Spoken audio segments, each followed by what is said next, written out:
Public charge rule changes to reduce immigration.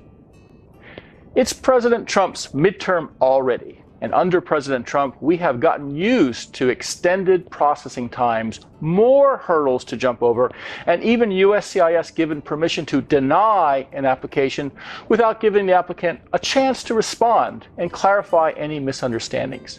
And now, another proposal has been made that will make it more difficult to get visas and permanent residency. President Trump wants to reduce legal immigration, and this rule change may be the one to radically do it. I'm going to tell you all about this proposal, and near the end of the video, we'll offer my tips on what you can do to avoid trouble. I am Fred Wall, the VisaCoach, and I'm here to help you safely navigate through a confusing and frustrating immigration process to finally get the happy life together in the USA you deserve. And by the way, please notice something different about me today. A couple that I helped many years ago, they made time during their holiday visit to San Diego, to visit and say hello in person. This was Sherman and his lovely wife, Harshani. Harshani comes from Sri Lanka, and I helped her get her spouse visa and later permanent green card. They gave me this beautiful necktie. Thanks, Sherman and Harshani. Today, we are talking about the higher standards that are proposed to increase the number of applicants who will be found ineligible because they receive public benefits and are considered a public charge. The administration under President Trump has done it again. They are currently working on raising the bar higher in order to restrict legal immigration.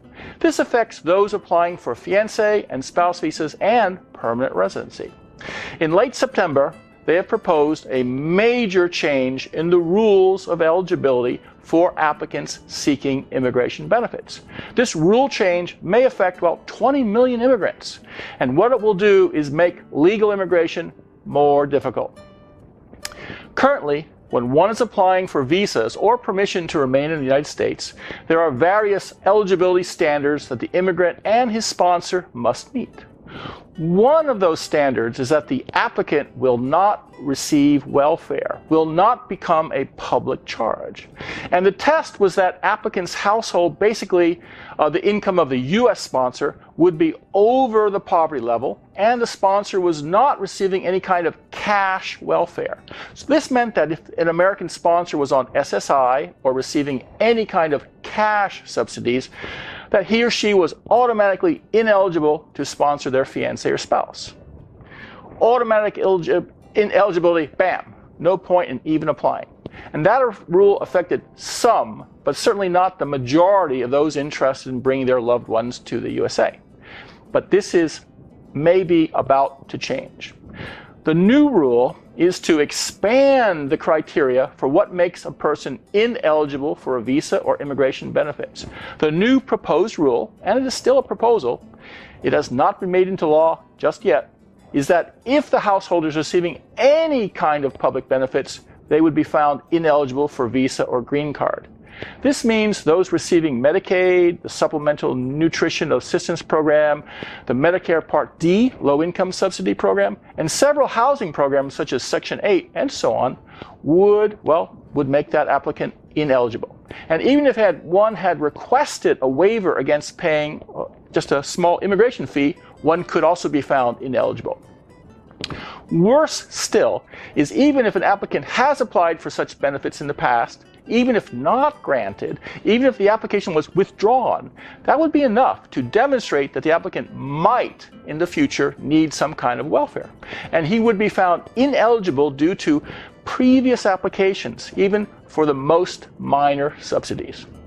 And even more worse is that an applicant can be found ineligible even if never having applied nor taken any subsidies, even if his income meets the eligibility threshold, if the reviewer anticipates that possibly the applicant might need subsidies in the future. If the applicant is likely to need subsidies, he can be found ineligible. And one of the criteria for likely to need aid is English fluency. If the applicant's English is poor or non-existent, that will be weighed against him or her when making an opinion about future likelihood to need public benefits and could contribute to being found ineligible. This reminds me of the Tom Cruise movie Minority Report, where police could arrest and convict before a crime was committed. This, could be the same. The reviewer feels, using his crystal ball and the applicant's credit report, that there might be problems in the future. And that feeling, that opinion, might be enough to deny. Now, towards the end of this video, I will share with you my tips on what you can do. Please watch, and, your patience will be rewarded. Now, let's talk about the background for public charge. The existing rule makes applicants ineligible if their household income is over 50% from federal cash subsidies. This means those on cash aid such as TANF, also known as welfare or SSI or long-term institutionalized care, are considered to be public charge and thus ineligible.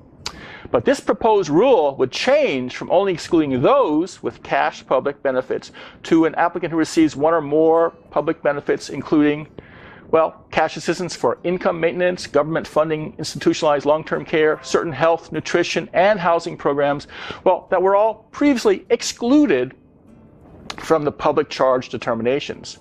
These programs would include, non-emergency Medicaid, the Medicare Part D, low-income subsidy program, the Supplemental Nutrition Assistance Program, SNAP, and several housing programs. So under the proposed rule, number one, if you've received one or more public benefits from previously excluded programs, including Medicare, Supplemental Nutritional Assistance, etc., you could be shown ineligible. Number two, just applying for any public benefits, regardless of whether you got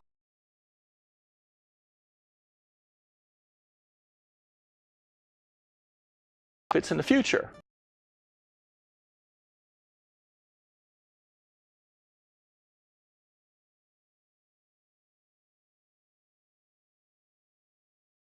And can be found ineligible.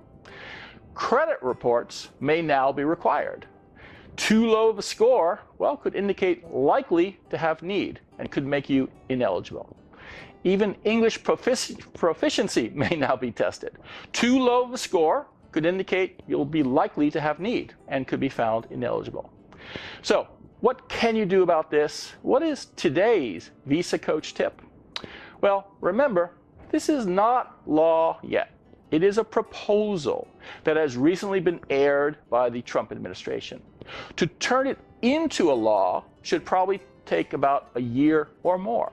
First, they publish in the Federal Register. Then they receive comments and feedback from the public. Then they respond to the comments, and so on and so on. This is only a proposed rule change. It doesn't affect anybody yet.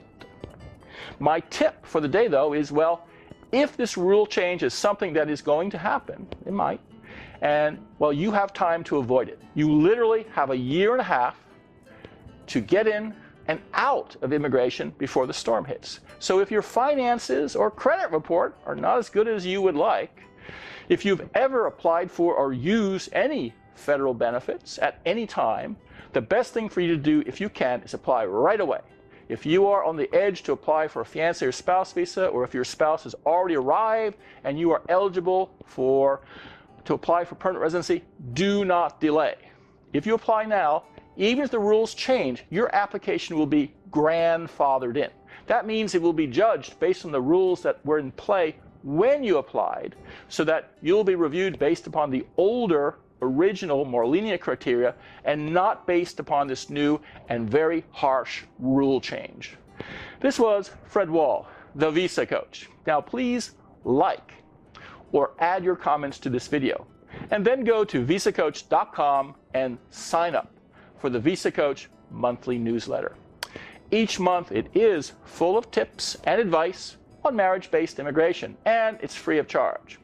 And when you sign up, you get 2 free ebooks I have written, 120 K-1 visa interview practice questions, and 5 things you must know before starting on your visa. Finally, when you are ready to get started, call for your complimentary case evaluation and speak with me directly. Before starting on your immigration adventure, before entering an arcane maze of rules, regulations, and procedures, before committing yourself to a risky path that could mean an end to your happiness, speak with the VisaCoach and ask for his free case evaluation.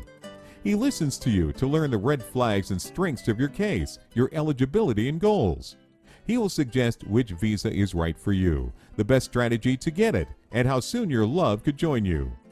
VisaCoach's friendly advice and support might make the difference between approval and denial, and could save you months or years of loneliness and separation. What have you got to lose? Book your free evaluation today.